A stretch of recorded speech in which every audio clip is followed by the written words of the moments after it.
बिस्मिल्लाहिर्रहमानिर्रहीम। अस्सलाम वालेकुम। सेंटर पॉइंट सरा ज़ैम मोहम्मद फ़हीम। द दुनिया उवम गट मुल्क पाकिस्तान और द पाकिस्तान टोलना मजबूत ज़ै मतलब द चीफ एग्जेक्टिव दफ्तर और कोर वज़ीर आज़म हाउस आगा हम महफूज न दे और दगा चीफ एग्जेक्टिव चकल खपल दग दफ्तर के खपल मेम्बरान सरा खपल काबिने अराकीन सरा या खपल सेक्रेटरी सरा खबरें कई नो आगा खबरें द आगे कमरे न रोज़ी और ब्या आगा पर डार्क वेब बांधे अपलोड कीगी और खलक द आगे पैसे वर कई और ब्या आगा औरी चाखिर दगा वज़ीर आज़म साहब पर दगा इजलासुन के इस खबरें कड़ी टोना अवल मंगो कतल चिदा वज़ीर आज़म मियाँ मोहम्मद शहबाज शरीफ साहब ऑडियो लीक्स मखे तरागल आगे के अगवी से खबरें कई लग दी द मरियम नवाज़ चे कम जूम ने द आगा हवाले सरा द आगा स मशीनरी पकार हुआ आगा द इंडियाना रॉडलू दे हवाले सरा खबर जमुंगा आगा सन ला दे जमुंगा जूम दे द आगा कार कोल वाड़ी और ब्या आगे नपस या बला ऑडियो मख तराला चे आगे के द काबिने मेम्बरान नास्ती और कमा यो इस्तीफ़ा द पाकिस्तान तरीके इंसाफ मेम्बरान वर्कड़े दा पागे बांधे अलता बहस की गया है कि खबर कीगी चे दगा इस्तीफ़ा वर्कड़ा मुंगा रोवाड़ू और ब्या कागवी राल टिकता बागा इस्तीफ़ागा ने एक्सेप्ट लू आगा डिस्कशन मखे तराए खुदा दोना डिस्कशंस के मुस्लिम लीग नून तास नुकसान न रसेद अवी ओपनली दा हुए चे मुंग कमे खबर कड़ी दी सगलता खबर न दा तासो एम वार चाहे कि सिदी खुद बदनामी उशवा चे दगा इजलासुन के दलना दा वज़ीर आज़म हाउस के दरना नास खलक हम महफूज न दी अवीम चे खबर अलता के सोग दा खबर औरी दगा दा देवालुनो वगुना शता और आगा वगुना कला खबर वोरी नुबिया दुनिया तवई और उस यो बला ऑडियो मखे तराला पे खबर के कला परुन मुंगो कतल चे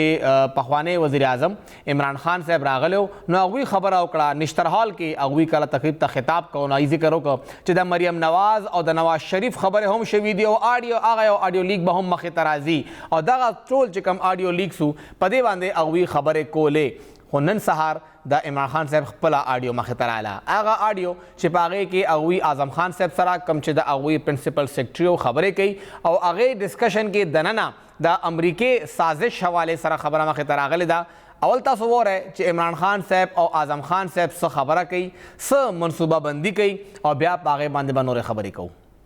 अब हमने सिर्फ खेलना नाम नहीं लेना अमरीका बस सिर्फ खेलना इसके ऊपर कि ये डेट पहले से थी आज नई जो चीज आएगी ना कि वो जो लेफ्ट मैं सोच रहा था साइफर का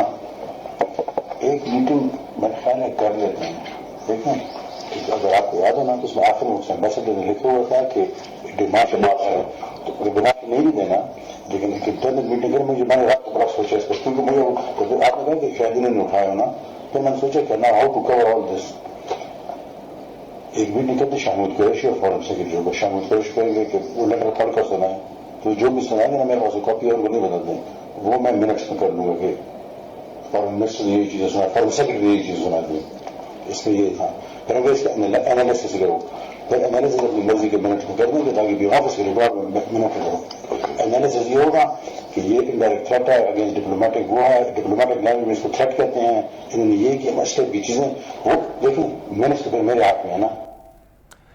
दगा टोला खबरा अगवी जिक्र को चे मुंगता यो साइफर रागले दे और आगे के लगड़े खबर दी नो आगे हवाले सरा इमरान खान साहब राजे चे पति बंद लगा लो बोकू खुद अमरीकी नुम बनाखलू और दगा द अमरीकी नुम ना अगस्तो खबर पर दगा इजलास के ओशवा ब्या आज़म खान साहब मुबैना तौर बांधे वह तो दे डिनाइल नजर आगले और इमरान खान साहब जगला वैना ओशवा चस्तासो ऑडियो लीक था नगा खद चे ऑडियो लीक था जो खोया मच दगा साइफर हम लीक शी मतलब चावी दगे ऑडियो ना इनकार न दे कड़े नो दगा ऑडियो मुसद्दिकवी नो आगे कि आज़म खान साहब दा खबर कई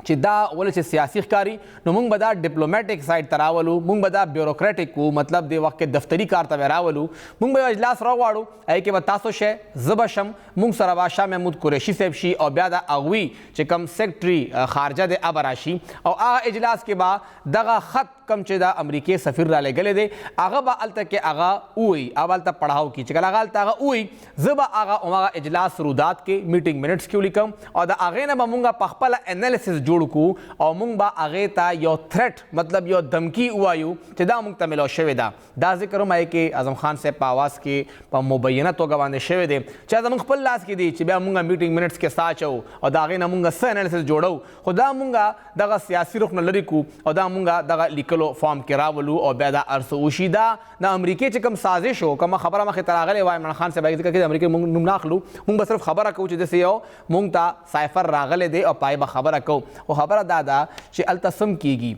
دا خبره څوک هم کوي هغه خبره ولې بهر ته روزي لګیا دي او دا چې کومې خبرې بهر ته روزي د هغې نقصان تر اوسه پورې چې کوم دغه درې غټ آډیو لیکس دي که موږ د شهباز شریف صاحب آډیو لیکس وګورو چې هغه د مریم نواز بیبي زوم حوالې سره خبره کوي یا که موږ د وفاقي کابینې آډیو لیکس خبره کوو چاہے کې خواجه آصف صاحب دی یا هغې کې دننه نور مشران ناست دي نو هغه هم دواړه د نون لیگ دپاره څه مسله نه جوړوي الټا هغوی ته لږ ایج ملاوي چې څومره ښه خلک دي څومره ښه طریقې سره کار کوي لګیا دي خو دغه آډیو د وخت کې پاکستان تحریک انصاف دپاره مسله جوړی لګیا ده او ټوله بیانیه کومه چې عمران خان صاحب تر اوسه پورې بلډ کړې ده او درولې ده هغې ته په دې باندې نقصان رسي پاکستان تحریک انصاف ورکرز خوشحاله دي هغوی په دې باندې دا خبره کوي زموږ دا بیانیه ټیک وه سایفر راغلی دی سایفر راغلی دی خو هغې سایفر کې دننه دي څه په دې باندې خبره ده او هغې سایفر کې دننه د تھرټ خبره نشته دھمکی خبره نشته د ډیمارچ خبره نشته او ټوله خبرې په دغې مبینه آډیو کې اچولې شوي دي چې موږ به دا هر څه په دې کې اچو موږ به دې خبره راوباسو چې د سایفر کې دننه دا خبره ده اوس دا خبره پاکستان تحریک انصاف ته لپاره نقصان دی دا مسلم لیگ نون ته فایده رسوي خو ولې دا آډیو دغسې بار روزي د دنیا یو عالمي طاقت دی پاکستان څه عام ملک نه دی موږ سره اټمي طاقت دی موږ د دنیا اومه غټه د وخت کې آبادۍ لحاظ سره ملک یو انتهایی مضبوط ملک یو دویم غټ اسلامي ملک یو د وخت کې او واحد اسلامي اټمي طاقت دی او د هغې واحد اسلامي اټمي طاقت چې کله چیف ایگزیکټو په خپل دفتر کې کینی نو دغه خبر دغه دفتر په ځای باندې په ډارک ویب باندې اپلوډ کیږي هغه ځای کې خلک هم اوري که عمران خان صاحب که شهباز شریف صاحب دواړه دورونو کې د نه اول موږ کتل چې کله شهباز شریف صاحب آډیو مخې ته راله نو فواد چودھری صاحب ډېر زیات تنقید کو چې دا د دې حل دی دا دومره غټ سیکیورټي بریچ دی چې د وزیر اعظم خبرې بار روزي لګیا دي اوس د هغوی خپل د وخت وزیر اعظم هم آډیو خبرې مخې ته راغلې اوس هم سره سیاست دپاره څه ځای نه پاتې کېږي خو په هغې باندې هم دغه پاکستان تحریک انصاف سیاست هی کوي لګیا دی دغه دواړه جماعتونو دغه نقصان مخې ته راغی وزیر اعظم هاوس دا د هغې د سیکیورټي حل دی او دا لږه سیکیورټي زمونږ ملک کې درنه هم کتل غواړي چې دا اعلی ادارې چې کوم دې وخت کې پوره ملک چلی لګیا دي د هغوی د خبرې چې دي هغه په بنده کمره کې نه پاتې کېږي هغه خبرې دلته نه روزي او پوره دنیا یې اوري نو بیا ستاسو او زموږ د سیکیورټي به څه حلي زموږ خبرو حل به څه وي دغه چې کومې خبرې مخې ته راغلي دي که موږ په دې باندې خبره وکړو چې دغه پولیټیکلي څومره گین ورکوي عمران خان صاحب ته یا د هغوی مخالفین ته عمران خان صاحب دپاره به دا نقصان یا به فایده وي عمران خان صاحب اوس دې نه پس څه لای عمل لرلی شي په دې هر څه به خبره کوو او دا خبره به هم کوو چې آیا دغه نقصان د پاکستان دی یا د پولیټیکل پارټو دی یو ډېر شم د مې نه پس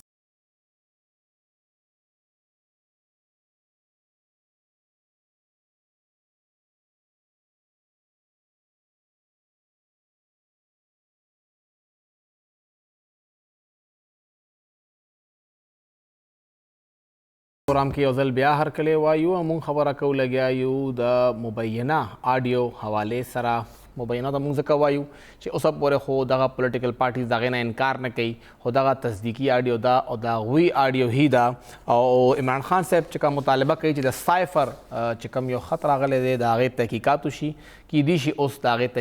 تحقیقات هم وشي چې دغه آډیو نه پس یا دغه آډیو تحقیقات هم وشي چې آخر دا د کوم ځای نه راغلی ده او دې کې دننه کومې خبرې شوي دي هغه د پاکستان دپاره څومره نقصان دی کیدای شي دې وخت کې موږ سره سینئر صحافی اور تجزیہ کار آصف خان صاحب موجود دی سر बहुत शुक्रिया मशरिक टेलीविज़न को वक्त देने के लिए सर ये जो ऑडियो लीक्स आई हैं सबसे पहले तो मेरा सवाल ये होगा कि दुनिया की 7वीं बड़ी ताकत है हम लोग आबादी के लिहाज से एक बहुत अहम मुल्क हैं और फिर हम लोग एटमी ताकत हैं और इस एटमी ताकत को चलाने वाले जो चीफ़ एग्जीक्यूटिव का ऑफिस है वहाँ पे बैठ के जो सरगोशी होती है जो बातें होती हैं वो जाके डार्क वेब पे अपलोड हो जाती हैं इतना बड़ा सिक्योरिटी रिस्क कैसे हो सकता है कि ना तो इमरान खान साहब की बातें महफूज थी और ना ही शहबाज शरीफ साहब की बातें महफूज हैं देखें दुनिया भर में तो जो सरबराह मुमलिकत होती हैं ये जो VIPs होते हैं उनकी जो है वो बिल्कुल रिकॉर्ड होती हैं और आपको पता है कि ये जो सॉफ्टवेयर जो ये इस्तेमाल होता है इसमें वो एक इसराइली कंपनी जो है वो ये सॉफ्टवेयर तैयार करती है और वो इससे न सिर्फ पाकिस्तान बल्कि आपको पता है यूरोप में और फ्रांस में भी जो है इस पर बड़ी तशवीश पाई जाती है कि बहुत से जो फ्रांस के और यूरोप के जो बड़े लीडर्स हैं उनकी भी ऑडियो और टेलीफोन जो हैं वो रिकॉर्ड हुए हैं और बग हुए हैं तो ये एक तशवीशनाक बात है और इसके ऊपर जो वज़ीर-ए-आज़म ने एक कमेटी बना दी है और आप देखेंगे वो GIT क्या रिपोर्ट देती है, ये सब कुछ कैसे लीक हो रहा है। और व्हाट्सएप की कॉल आपको पता है वैसे ही ज़रा बग करना ज़रा मुश्किल होता है, लेकिन ज़ाहिर है एक सॉफ्टवेयर जो है वो तो अवेलेबल है और ये एक खासी तशवीशनाक बात है। और इस पर जो है जो हमारे जो सियासी और बाकी जो हल्के हैं वो खासी तशवीश में मुब्तला है। और सर ये जो तीनों ऑडियो अब तक बड़ी सामने आई हैं, बाकी तो कहते हैं बहुत सारी हैं, लेकिन जो एक ऑडियो में शहबाज शरीफ साहब कह रहे हैं कि जी मरीम नवाज साहिबा के दामाद के लिए मशीनरी का मामला है, फिर जो इस्तीफ़े दिए थे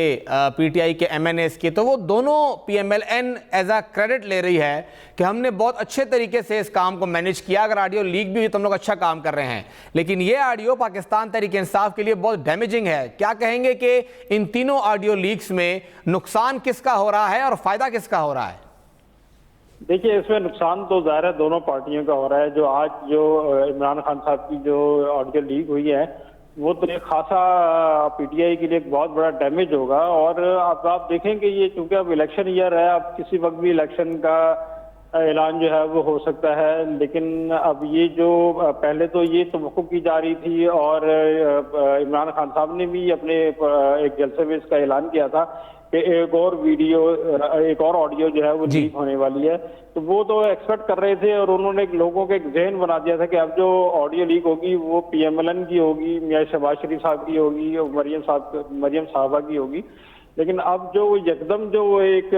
अचानक सा जो एक उसको क्या कहते हैं कि बम जो फटा है वो ये फट गया है कि वो जो अब जो ऑडियो लीक हुई है वो हो गई है इमरान खान साहब की। अब इमरान खान साहब ने भी आज जो बिल्कुल जो मीडिया से जो उन्होंने बात किया, जब उनसे सवाल किया गया कि आप कह रहे थे कि हम इसको खेलेंगे, तो अब आपके उधर उसको जवाब दिया कि अभी तो हम खेले नहीं है।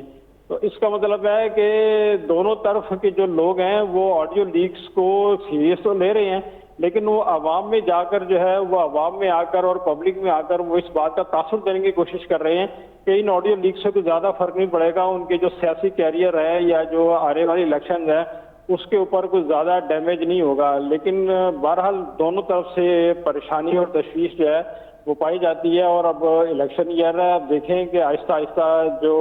सूरत हाल है वो ऊँट किस तरफ बैठता है। सर आपने जिक्र किया कि इलेक्शन ईयर है और इस ऑडियो लीक के बाद PTI को नुकसान हो सकता है, लेकिन अगर आप सोशल मीडिया को देख लें या पाकिस्तान तहरीक इंसाफ के वर्कर से बात करें तो वो तो बड़ा खुश हो रहा है कि देखें जी ऑडियो लीक ने साबित कर दिया कि साइफर है। वो बाकी आगे सुनने को तैयार नहीं है कि किस तरह प्लानिंग हुई कि जी इसको हम लोग इसके अंदर प्लानिंग का आंसर डालेंगे कि वहाँ से थ्रेट आया है, हम उसको एनालाइज कैसे करेंगे, किस तरह उसके वर्डिंग होगी। लेकिन वो कह रहे हैं कि नहीं जी खान साहब ने जो बात की थी वो बात सच साबित हो गई है। तो उनको कौन समझाएगा? फिर समझते हैं कि PTI का बयानिया इतना मजबूत है कि ये ऑडियो इतना बड़ा नुकसान नहीं कर पाएगी। देखें, जो सोशल मीडिया जो है वो आपको भी बिल्कुल अच्छी तरह से जानते होंगे कि सोशल मीडिया हैंडल होता है जी। अब सोशल मीडिया को अब आपको पता है कि पिछले दिनों जो कुछ भी सारी कार्रवाई हुई हैं तो पता चला है कि PTI के सोशल मीडिया के जो ट्रोलर्स हैं वो कहाँ बैठे हैं और बहुत से को गिरफ्तार किया उन्होंने, फिर आगे पब्लिक में आगे माफी भी मांगी, मुख्तलिफ जो उन्होंने वीडियोस जो है वो अपलोड की थी। तो इसका मतलब है कि एक चीज जब मैनेज हो रही है तो वो इसका मतलब ये नहीं है कि जो सोशल मीडिया पर जो चीज आ रही है वो अवाम उसको एक्सेप्ट कर रही है, बिल्कुल ऐसा नहीं है। अवाम जो है वो आप देखें ना, जिस तरह बहुत आप लाखों के जलसे करें और इलेक्शन हार जाए तो इसका तो बहुत बड़े और लाखों का जलसा करने का मतलब ये नहीं है कि आप इलेक्शन जीत गए हैं। तो सोशल मीडिया जो है आपको बिल्कुल आपको भी इस बात पर मालूम होगा कि सोशल मीडिया तो फेक वर्ल्ड है। तो इस फेक वर्ल्ड के ऊपर अगर कोई ये समझता है कि मैं अपना बयानिया जो है वो आवाम को समझा पाऊंगा तो मेरा ख्याल है कि ये बेहतर नहीं है और उनका ये ख्याल जो है वो बिल्कुल ठीक नहीं है। लेकिन आसिफ साहब, जो ज़िमनी इंतखाब पंजाब में हुआ उससे पहले भी सब तजज़ियाकार यही कह रहे थे कि जी सोशल मीडिया पे खान साहब की पॉपुलैरिटी है, ग्राउंड पे हालात मुख्तलिफ होंगे। और जब इलेक्शन हुआ तो वो बिल्कुल ही जो 16-4 का फिगर बताया गया था PMLN के हक़ में वो PTI के हक़ में आ गया था। तो यहाँ पे सोशल मीडिया से नैरेटिव लेना और फिर उसको ग्राउंड पे लेके जाना, उसको आगे फिर इम्प्लीमेंट करना, समझते हैं कि पिछले 8-10 महीनों के अंदर खान साहब काफ़ी हद तक इसमें कामयाब हुए हैं। देखें, जो बाई इलेक्शन वाला जो जी। आपने जो बात की है, वो देखें उस वक्त जिस वक्त वो बाई इलेक्शन हुए थे और उस वक्त वो सारा जो माहौल बना था, तो उस वक्त खान साहब बिल्कुल टीवी के ऊपर, क्योंकि उन पर पाबंदी लगी थी उस वक्त तक, जिस तरह पाबंदी बाद में पेमरा ने लगा दी थी, फिर वो हाई कोर्ट ने उसको जो है वो खत्म कर दिया। जी जी। तो वो उस वक्त एक लोगों के अंदर एक गुस्सा और गम तो था, और गुस्सा तो था ना पीटीआई के वर्कर्स के अंदर, और खास तौर पर और जो बड़ी एक मेरा जाती ख्याल यह है कि जो एक पीएमएल ने जो एक बहुत बड़ी सियासी गलती की कि उन्हीं लोगों को टिकट दे दिए जो लोग पीटीआई से जो है वो छोड़कर गए थे। तो वो अब देखना, आपने एक प्लेटफॉर्म पर खड़े होकर 2-4 साल जो है आपने पीएमएलएन को बुरा भला कहा, उनको उनके खिलाफ बातें करते रहे, और एकदम अगले दिन आप जाकर उसके प्लेटफॉर्म से इलेक्शन लड़ेंगे तो लोग जरा खासे नाराज थे। तो ये वो लोगों की नाराजगी थी, लेकिन अब आप देखें कि आहिस्ता आहिस्ता माहौल जो है वो बिल्कुल बदल रहा है। अब मेरा नहीं ख्याल है कि जो जिस पॉपुलैरिटी को सोशल मीडिया का बेस बनाकर पीटीआई वगैरह जो है वो क्रेडिट लेना चाह रहे हैं, मुझे नहीं लगता कि जनरल इलेक्शन में इसका बहुत बड़ा कोई इफेक्ट होगा। और सर, जो साइफर अभी जो ऑडियो सामने आई है, जाहिर बात है ये हतमी नहीं है, जिसने या जहां से ऑडियो लीक हुई है उनके पास बहुत सारी ऑडियोज़ और भी होंगी। इस हवाले से फिर जिस तरह इमरान खान साहब ने आज ऑन किया कि ऑडियो लीक आई, मैं चाहता हूं कि साइफर भी लीक हो, सिर्फ ऑडियो लीक ना हो, इस बार में कहेंगे कि पाकिस्तान तहरीक इंसाफ तो उसको ऑन कर रही है। देखें, साइफर के मुतालिक तो अभी भी ये बात जो है वो जो ऑडियो जो लीक हुई है उसमें ये बात तो बिल्कुल वाज़ेह तौर पर समझ आ रही है कि साइफर इनके पास था नहीं। जो ऑडियो लीक आई है, जो उसमें जो बातचीत जो हुई है, इसका मतलब है उनके पास साइफर था नहीं। उस साइफर के अंदर बात क्या थी ये भी उनको नहीं पता था। तो वो उन्होंने एक, जिस तरह देखना सियासी लोग जो होते हैं वो एक सियासी गेम जो है वो खेलते हैं, तो उन्होंने एक पॉलिटिकल गेम खेली और उस पॉलिटिकल गेम को उन्होंने जो है वो मीडिया में और पब्लिक में आकर उन्होंने उसको शोर मचाया। लेकिन अब आहिस्ता आहिस्ता देखें कि उस साइफर का और उसका जो बयानिए का जो असर है, जो पहले बहुत ज्यादा था, अब वो देखें आहिस्ता आहिस्ता खत्म होता जा रहा है। और अगर एक दो ऑडियो और लीक्स हो गई तो वो जो गुब्बारे के अंदर जो हवा भरी थी पीटीआई ने, वो मुझे लगता है कि बस्ट हो जाएगी। अच्छा सर, अगर हम देखें तो इस सियासी खेल के अंदर असल मुकाबला तो पीपल्स पार्टी बिल्कुल बाहर ही है, पीटीआई और पीएमएलएन का है। जो सेंटर की गेम है वो इन दोनों पार्टियों के दरमियान है, लेकिन इन दोनों की ऑडियो लीक्स आ गई हैं। तो आप समझते हैं कि इस ऑडियो को पॉलिटिकली कोई पार्टी इस्तेमाल कर सकेगी अपने मुखालिफ के हक में? देखिए, पाकिस्तान पीपल्स पार्टी का जहां तक ताल्लुक है ना, तो उनकी ग्राउंड तो पंजाब में नहीं है। असल जो पंजाब की जो लड़ाई है वो तो पीटीआई और पीएमएलएन के दरमियान में ही है। गो के बहुत कोशिश की जरदारी साहब ने भी और बिलावल भुट्टो जरदारी साहब ने भी, जो वो किसी तरीके से पंजाब में जो है वो अपनी सियासी जो है वो बड़ा ताकत को बढ़ाए, लेकिन वो पंजाब में वो बात नहीं है उनके पास, या उनके पास वो लोग नहीं है या लीडरशिप नहीं है, और वो उसको कुछ सीरियस ले रहे। तो अभी तक जो लड़ाई है, और आपको पता है कि पंजाब ही की लड़ाई के ऊपर आपके जो फेडरेशन है जी उसका फैसला होता है। तो अब असल लड़ाई जो है वो पंजाब में पीपल्स अपना पीएमएलएन और तहरीक इंसाफ के दरमियान में होगी, और नतीजा जो है वो पहले जिस तरह का नतीजा आया था 2018 का, और अगर फेयर इलेक्शन हो जाते हैं और अगर उसमें कोई इंजीनियरिंग नहीं होती और अगर सिस्टम नहीं बैठता, तो फिर मेरा ख्याल है कि जो विन विन सिचुएशन हो सकती है। लेकिन अब वो एक भारी अक्सरियत वाला जो गेम है वो लगता नहीं है कि किसी एक पार्टी को वो मिल जाएगा। और जो ये साइफर का गेम है, आप समझते हैं कोई एक पार्टी इसको कैश कर पाएगी? देखिए, कोशिश तो दोनों की होगी। पीएमएलएन की कोशिश तो ये है अभी तक है, और वो बाद में भी इसको कोशिश करेंगे कि पब्लिक में जाकर इसको जो उनका जो बयानिया है कि इसको झूठा साबित करें, और पाकिस्तान तहरीक इंसाफ की कोशिश होगी कि वो इसको सच्चा साबित करें। तो अब दोनों के दरमियान में अब जो जंग होनी है, अब ये कोई ज्यादा देर की बात नहीं है। जिस तरीके से ऑडियो लीक्स आ रही हैं, और मेरा ख्याल है कि हफ्ते 10 दिन के अंदर चीजें क्लियर हो जाएंगी, और जो असल ऑडियो जो है वो जब लोगों को पता चलेगी और सूरत हाल पता चलेगी, जिस तरह से आज की जो ऑडियो लीक है उसमें एक बात तो बिल्कुल वाज़ेह नजर आ रही है, और वो बात बिल्कुल वाज़ेह ये नजर आ रही है कि पाकिस्तान तहरीक इंसाफ के पास वो एक कोई इशू था नहीं जो वो अवाम में जाकर बता सकते हैं कि जी हमारी हुकूमत क्यों खत्म की गई। वो अचानक से सडनली उनके पास एक वो आ गया और उन्होंने उसके ऊपर खेला, और उस वक्त चूंकि पाकिस्तान मुस्लिम लीग नून जो है वो एक तरह थोड़ी सी वीक पोजीशन पर थी, और पाकिस्तान पीपल्स पार्टी तो बिल्कुल खैर किसी उसमें पोजीशन पे ही नहीं थी। हाँ, वो उसमें थी नहीं, लूप में भी नहीं थी, और वो उसकी कोई पब्लिक स्ट्रेंथ भी नहीं थी इतनी, तो लिहाजा। लेकिन मैं ये समझता हूँ कि पाकिस्तान मुस्लिम लीग नून ने भी जो है वो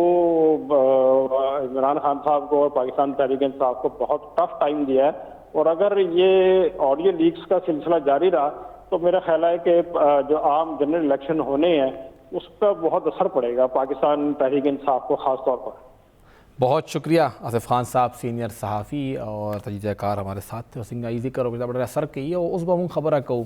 लग दे इमरान खान साहब सियासत हवाले सर हम द साइफर असर व जारी खबर पाए बाने हम प्रूजी ख्वावी तेर दुनी में म्याशते 500 ना ज़्यादा जलसे अगवी उकड़े पूरा अगवी और कंपेन चलाओ ज़िमनी इंतखाब कम चिपा 25 सितंबर बांधे अगर डिले शो 16 अक्टूबर तलाड़ो और आगे की मुल्तका 2 हफ्ते पाती दी सरपा 2 हफ्ते दी नो दगा कंपेन कम अगवी चलाओ और ब्यागे ना पास दगा ऑडियो लीक्स सुमरा नुकसान दा अगवी दा कंपेन और उससे खबर को के मुंसरा डॉक्टर जरमीना बलोच भी मौजूद रहा कम चे दा पे खबर मोहतरमा शहीद बेनज़ीर भुट्टो वुमेन यूनिवर्सिटी के the political science department assistant professor दा मैडम डेरा शुक्रिया मैडम दारा तवलु है दा 50 या 50 जलसे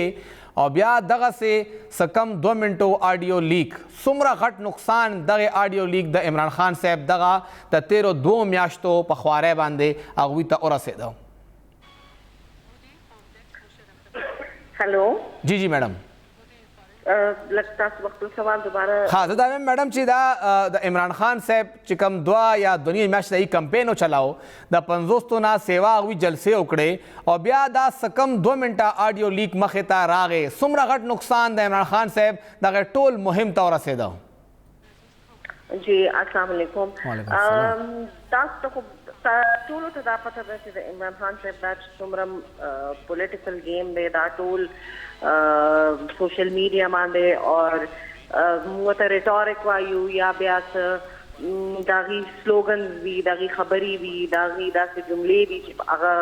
टोल दखल को दिमागों के दुमरा मजबूत शेवी भी चाहिए अगर कहीं ले गया दी उस मंगो गुरु ददी दा उस अगले दे ददी ऑडियो शेवे दा फिलहाल दा चलेगी ददी फॉलोअर्स मुश्किल रच पदे खबरें हम बिलीव की हालांकि इमरान खान दा ओनम करा हो दगीबा चिसिंगा दे ऑडियो लीक किया गई जिदा जमुगा बदा गेम के बदल जी नोदी बखल दा ऑडियो हम वल्द दा को पॉलिटिक्स गेम के बदलू ली नो कदी दा गेम के बदल को देने फायदा तो कोशिश को न दे फॉलोअर मुश्किल रच पदे खबरें और सी दा टोल गेम बराबर दे ओका पुइशु होमम ओका पुइना शुनो दरी ओ खास फॉलोअर्स दी प्रॉब्ली दा अगीना हो दा चलेगी चे देर असर बना दी हो दा चे आगा खलक चा नवे नवे फॉलो को शुरू को बचा दी फिर हमदर्दी वजह हुकूमत लाड़ो ता आगी बे शिजुनो ता एक्सपोज शी की दी शी दा आगी माइंडसेट बदल शी कदा तो आज स्विंग वोटर चे दे आगा बदली दी शी आ जी बदले दो दा से चल से दी सिंगा हुकूमत लाड़ो दखल को हम दर्दियाने शुए ब्या दागी मांदे बैन नो लगे दो दागी टीवी मांदे दागी कवरेज मांदे ब्या हम दर्दियाने डेवलप शुए ब्या दागी खपल दा से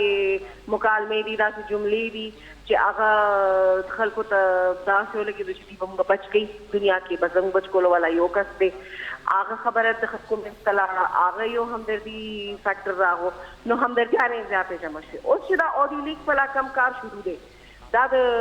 यो पार्टी में शुरू शो डबल पार्टी में शुरू शो नो देखे आगा खलक के कम बात के दी ज्वाइन करी दी या हमदर्दी करे ज्वाइन करे दा या खपल मुल्क फायदे ला पारा ज्वाइन करे दा नो की शिदा से लगी रागी स्तर के बकुला उशी वगी बपूशी शिदा टोन पॉलिटिक्स पे टोल रवान में तो मैडम जिक्र को द पाकिस्तान तरीके इंसाफ द पॉलिटिक्स और ब्या द तरीक़ेकार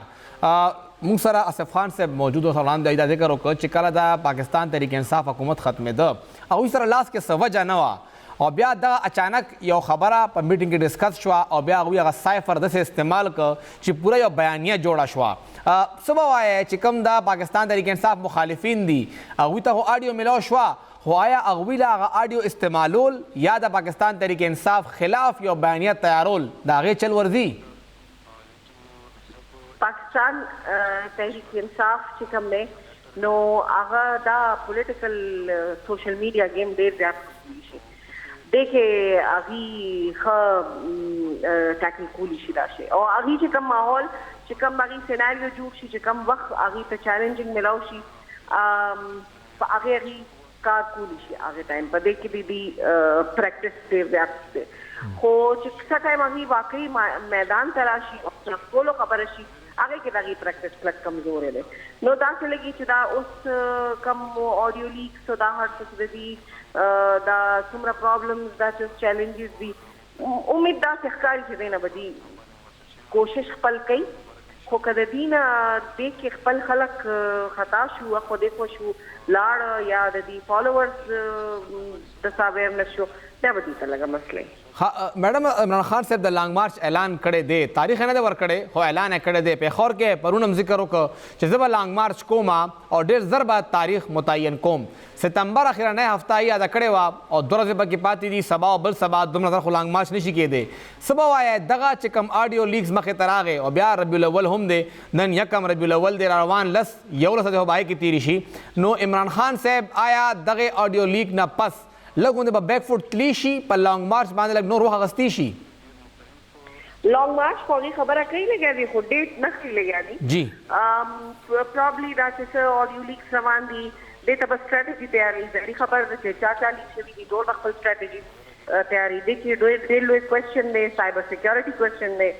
دا به دي ګوري ځکه چې دا سیکیورټي نی نو دې کې د دې ځای خبره تاسو ته پته ده اوس خو دا ویلي شوي چې د عمران خان چې کوم آډیو لیکس دي زیاتره پرسنل دي د آډیوز چې کوم پراته دي لا نه دي لیک شوی نو کیدای شي دې شي ستا لپاره هغې خپل سټراتیجي تیاري کیدای شي بل دې سره د چا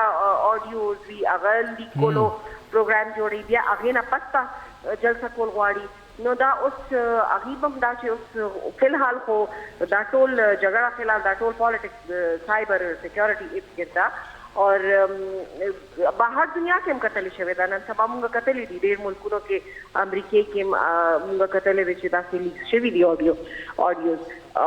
خو دا ده چې دا ډېر سینسټیو شی دی او که دا پریکټس شروع شو نو د دې ټولو پارټیز چې کوم فیوچر دی یا بیا مونږ ووایو چې پاکستان پولیټیکل فیوچر چې دی نو موږ ته نور هم کمزورې ښکاري. اخرنی سوال که میډم مونږ اوورال دغه چې کوم واقعات وشو د تیر 2 یا 3 هفتو ذکر هم وکړه چې آډیو لیکس نور هم راغلي د PMLN آډیو لیکس هم راغلي دي او د PTI هم رالل. اوورال پاکستان سیاست چرته روان دی کم چې یوه غیر یقیني صورتحال او پاکستان تحریک انصاف بالکل یو فلاینګ پوزیشن کې و چې انتخابات نه بغیر بل څه نه منو خلک هم روزي غټ غټ جلسې هم کوي لګیا دي او حکومت هم ګیرو اسحاق ډار صاحب واپس راغی وزیر خزانه عہده هغوی سنباله کړه آډیو لیکس راله پاکستان تحریک انصاف لږ په بیک فوټ باندې شو ګڼی چې لږه غوندې پولیټیکل سټیبلټي به دې کې راشي هره پارټي به اوس ځان راغونډوي او جی اسحاق ډار راتلو خو ټول نه غټ ساین دا دی د دې مطلب دا دی چې فی الحال الیکشن ته چانس نشته او دا حکومت خپل ټایم پوره کولو ته بالکل د خپل هغه تیار دی هغه خپل ټایم پوره کوي د PTI دا ایجنډا وه چې دوی دا بار بار چې جلسې کول جلوسونه کول د دې یو دستوري ریزن او ځل چې د دې ډېر ضروري د دې ټول زور په دی چې الیکشن وشي اوس چې هغې ته ښکاري زموږ فرسټ آبجیکټیو زموږ مین چې کوم زموږ مقصد او هغه موږ ته فی الحال پوره کېدو باندې نه ښکاري نو ظاهري خبره ده هغې ته به دوی ګوري چې موږ نور څه وکړو خو فی الحال د دې هغه چې ډېر زیات هولډ او ډېر شور و او یو وخت داسې دا وروسته یو څو مودې کې راغو چې بس بالکل خلک هم کنوینسډ وو دین تیار وو هغه زور لږ شان مات شوی دی او دا که الیکشن نور لیټ شو او داسې چینجز پولیټیکل را روان وو دا ټول نو داسې لګي چې دا د دې دا سټانس نور هم کمزوري کېدی شي نو موږ به پولیټیکلي دا ګورو لګیا یو فیوچر کې چې فی الحال الیکشنز نشته کوي بل کال به وي د بل کال فرسٹ د اولني شپږ میاشتو کې چرته کېدی شي اور هغې کې که داسې 2-3 نور چینجز راغله پولیټیکل سیناریو کې نو کېدی شي موږ ته د الیکشن ریزلټ هم بالکل سرپرایزنګ میلاو شي. ډېر شکریہ ډاکټر زرمینا بلوچ بیبي او څنګه هغوی ذکر وکړ چې د سینیټر اسحاق ډار صاحب واپسی مطلب دا دی چې الیکشن نشته، الیکشن به اوس وخت علي او دا حکومت وایي چې ایسا تقریبا دغه 10 میاشتو نه والا تر 11 میاشتې پاتې دي،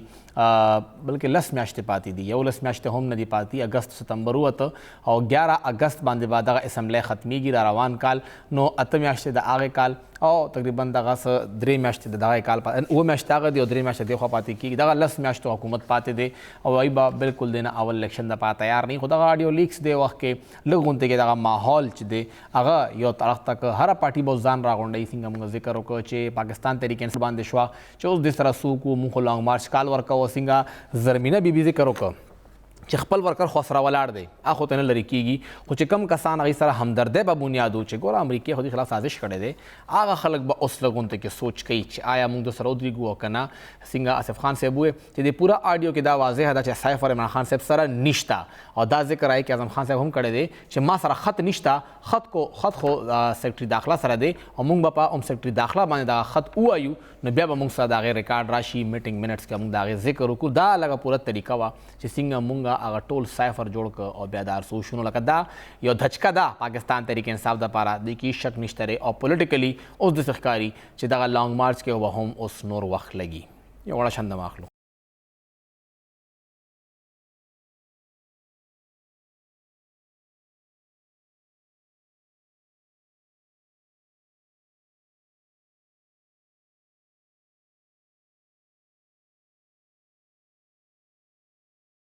پروګرام کې یو ځل بیا هرکلی وایو لږ به د سیاست نه ډډه وکړو او تاسو به موږ بوځو کال 2014 ته چې کله په دغه صوبه کې انتخابات وشو او هغه انتخاباتو په نتیجه کې انتخابات په پوره ملک کې شوي وو، خو نوی پاکستان ته خیبر پښتونخوا نه شروع شوی وو او پهلنی تقریر، پهلنی بجټ او هغه وخت کې د هغه وخت وزیر خزانه جماعت اسلامی موجوده مرکزی امیر سراج الحق صاحب پہلا خبر ادا کړې وه چې موږ په صوبه کې تعلیمي ایمرجنسي نافذ کوو لګیا یو، مطلب موږ به تعلیم باندې ډېر زیات فوکس کوو. پاکستان تحریک انصاف دغه سلوګن و چې موږ به همدغه تعلیمي میدان کې دا صوبه ډېره مخکې پرمختګ به ورکوو، دا به ډېر مخکې بوځو او دغه رزلټ مخې ته راغی چې د 9 جماعت ماشومان چې دي هغه تقریبا 80,000 ماشومانو کې 8,000 پکې فیل شوي دي. سرکاري سکول دا ټول ماشومان فیل دي او هغه ماشومان ولې فیل شو، زمونږ تعلیمي نظام چرته ولاړ دی او کم ځای کې دغه مسلې دي. په دې هر څه به خبره کوو. دې وخت کې موږ سره ماهر تعلیم او پخپله همدا دغه تعلیم شعبې سره تعلق پاتې شوی دی روبینہ زرار خان بھی موجود رہا. میڈم بہت شکریہ مشرق ٹیلیویژن کو وقت دینے کے لیے. میڈم سب سے پہلا سوال، یہ سرکاری اسکول کے بچے ہی کیوں اتنی بڑی تعداد میں فیل ہوتے ہیں؟ پرائیویٹ اسکول کے بچے وہاں پر ان کے مارکس جو ہیں وہ 90%, 95% اور حتیٰ کہ بورڈ کے اندر تو وہ ٹوٹل مارکس سے زیادہ مارکس لے لیے انہوں نے کووڈ کے اندر، لیکن سرکاری اسکول کا بچہ پاس بھی نہیں ہو پاتا. وجہ کیا ہے کہ اتنے بڑی تعداد میں بچے فیل ہو رہے ہیں؟ سب سے پہلے آپ کا بہت شکریہ کہ آپ نے مجھے اس موضوع پہ بات کرنے کا موقع دیا. دیکھیں اس کی وجہ یہ ہے کہ سرکاری اسکول اور پرائیویٹ اسکولز میں بھی جو اچھے پرائیویٹ اسکولز ہیں، آپ نے بھی رزلٹ کو پڑھا ہوگا اور میں نے بھی اس کو کافی غور سے اسٹڈی کیا ہے. جو گلی محلے کے پرائیویٹ اسکولز ہیں اسپیشلی اس ٹائم وہ بھی پورے اسکولز کے بچے اس دفعہ فیل ہو گئے. اوور آل اس میں جو اچھے پرائیویٹ اسکولز ہیں صرف ان کے بچے پاس ہوئے ہیں. اس کی وجہ یہ ہے کہ ایک تو وہ بچے پڑھے لکھے گھرانوں سے اور ایسی فیسلٹیز کے ساتھ آتے ہیں کہ شام کو ان کو پڑھنے کا ماحول اور پراپر گائیڈنس ٹیوشن وغیرہ فراہم کی جاتی ہے. نظام تعلیم ایسا ہونا چاہیے کہ بچہ چاہے اس کا والدین اس کے پڑھے لکھے یا ان پڑھ ہیں، تمام بچے کم از کم اپنا میٹرک کر سکیں. تو اس وجہ سے ایسے جو اچھے پرائیویٹ سکولز ہیں جو نہ صرف وہ فیس زیادہ دینے کے قابل ہیں وہ والدین، بلکہ شام کو ایک انڈیویجول بچے کو توجہ دی جاتی ہے، باقاعدہ سبجیکٹ اسپیشلسٹ ان کو شام کو دوبارہ سے وہ پڑھاتے ہیں. جہاں تک گورنمنٹ سکولز کا تعلق ہے، سب سے پہلی وجہ یہ ہے کہ اسٹرینتھ. گورنمنٹ سکول کی کلاس میں جو بچوں کی تعداد اگر کنٹرول نہیں کی گئی تو آپ خود دیکھیں کہ ایک ٹیچر کے لیے ایز اے ہیومن بینگ پاسبل ہی نہیں ہے کہ وہ 100 بچہ یا 90 بچے کو پڑھا سکے. نارمل جو تجربہ ہے یا جو اسٹڈی ہے وہ یہ کہتی ہے کہ ایک ٹیچر 40 کی تعداد ہونی چاہیے. तो प्राइवेट स्कूल्स में इससे ज़्यादा तादाद नहीं होती, और गवर्नमेंट स्कूल्स में बच्चे टीचर्स जो हैं उनको इंडिविजुअल तवज्जो दे सकते हैं, जान ही नहीं सकते कि ये बच्चा क्यों नहीं पढ़ रहा। और फिर शाम को जब वो बच्चे जाते हैं तो ना वो बैग खोलते हैं ना कुछ, लेकिन ऐसा होना नहीं चाहिए। जो स्कूल के अंदर टीचर है एटलीस्ट इतना होना चाहिए कि वो इस काबिल तो करे, कम से कम बच्चा मैट्रिक कर सके, क्योंकि हमारी तो अक्सरियत गवर्नमेंट स्कूल्स में। अच्छा मैडम, आप खुद भी गवर्नमेंट स्कूल में रही हैं, सरकारी स्कूल में आपने अपनी पूरी सर्विस की है, ज़रा ये बताइएगा कि जो ये बच्चा आता है सरकारी स्कूल, उसके वालिदैन ने कितनी मरतबा आके पूछा है कि मेरा ये बच्चा या मेरी ये बच्ची स्कूल कितने रेगुलर आते हैं, उनके पास निसाब की किताबें होती हैं नहीं होती, काम वो ठीक कर रहे हैं कि नहीं कर रहे, दिलचस्पी कितनी ले रहे हैं? बिल्कुल नहीं पूछते, बिल्कुल नहीं आते। हत्ता कि अगर अटेंडेंस बच्चा आ रहा है नहीं आ रहा, जिस तरह वही आपने जो क्वेश्चन किया था कि प्राइवेट स्कूल में बच्चा 90% मार्क्स इसलिए लेता है कि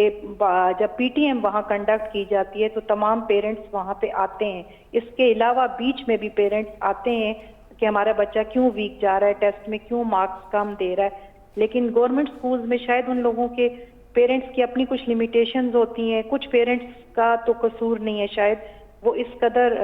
माँ या बाप दोनों अनपढ़ होते हैं जो नहीं समझ सकते इसकी सेंसिटिविटी को। वो सिर्फ इतना अगर फेल हो जाए बच्चा तो कम से कम फिर भी कुछ माँ बाप हैं जो लड़ने के लिए आ जाते हैं, गुस्से में आ जाते हैं, लेकिन उठ के आ जाते हैं। कुछ जो हैं वो नहीं आ सकते, कुछ पढ़े लिखे होने के बावजूद वो इस चीज़ को इतनी अहमियत ही नहीं देते, उनकी कारोबार में या इस किस्म की चीज़ों में वो इतने मसरूफ होते हैं। लेकिन ज़्यादातर वालिदैन को इतनी आगाही नहीं होती कि वो आए और देखें कि हमारा बच्चा पढ़ रहा है कि नहीं पढ़ रहा। इसलिए गवर्नमेंट स्कूल्स के टीचर्स को कुछ इस तरह से हुकूमत को प्लान करना होगा कि ये जो हम कहते हैं एक ट्रायंगल है, उस्ताद, बच्चा और वालिदैन, तो इसमें से शायद वालिदैन का रोल कम करके कुछ इस तरह श्योरिटी करनी होगी कि स्कूल के अंदर ही बच्चा ज़्यादा से ज़्यादा सीख सके, क्योंकि पेरेंट्स के रोल को हम यहाँ नहीं बढ़ा सकते। और मैडम आपने जिक्र किया कि स्कूल के अंदर ज़्यादा सीख सके, अमूमी तौर पे देखा गया है कि टीचर जो हैं सरकारी स्कूल के वो भी उतनी ही मेहनत करते हैं जितनी उनसे प्रिंसिपल करवाता है। बहुत कम टीचर्स होते हैं जो कि एक्स्ट्रा एफर्ट करने में दिलचस्पी दिखाते हैं। यहाँ पे क्या करेंगे, क्योंकि एक सरकारी जॉब है और मैक्सिमम पहले तो टीचर्स फिर भी शौक से आते थे, अब तो बहुत से लोग जो हैं वो इसलिए टीचर बनते हैं कि बस जॉब पक्की है, काम आसान है, साल में 3 महीने छुट्टियां अलग से और सुबह 8 बजे जाओ 2 बजे छुट्टी हो गई, उसको नौकरी के तौर पे देख रहे हैं। उसका क्या किया जाए? जी, बहुत से लोग हैं जो बाय चॉइस